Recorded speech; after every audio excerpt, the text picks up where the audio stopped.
السلام علیکم ورحمۃ اللہ وبرکاتہ۔ بسم اللہ الرحمن الرحیم۔ ناظرین، آج کی ویڈیو میں ہم تذکرہ کریں گے سیدنا علی بن حسین بن علی رحمۃ اللہ علیہ کا، جن کو بہت زیادہ عبادت اور تقوی کی بنا پر زین العابدین کا لقب ملا۔ وہ اللہ تعالیٰ کی راہ میں بے حساب خرچ کرتے، رات کے اندھیرے میں فقراء اور مساکین کے گھروں میں سامان خود اٹھا اٹھا کر پہنچایا کرتے، اور ان فقراء کو خبر تک بھی نہ ہوتی کہ سامان لانے والا کون ہے۔ اس راز کا تو تب پتہ چلا جب وہ انتقال کر گئے اور فقراء کے گھروں میں سامان جانا بند ہو گیا۔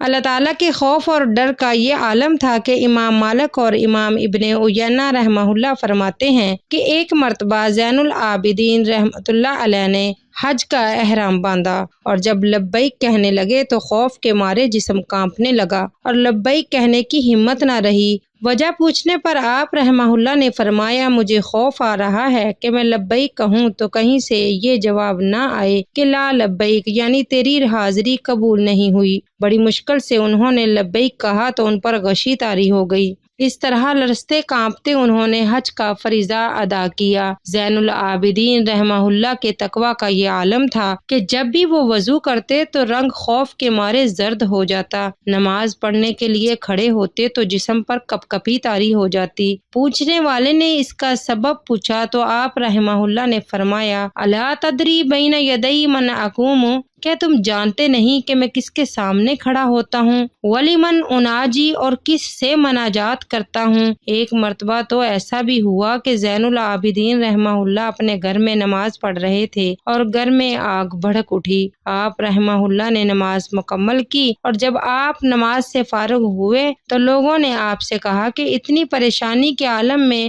آپ نماز ختم کر دیتے۔ آگے سے کہنے لگے کہ مجھے آخرت کی آگ نے دنیا کی آگ سے غافل کر دیا۔ اللہ تعالیٰ سے دعا ہے کہ اللہ تعالیٰ ہمیں بھی نمازوں کو خشوع و خضوع سے ادا کرنے کی توفیق عطا فرمائے۔ آمین۔ والسلام۔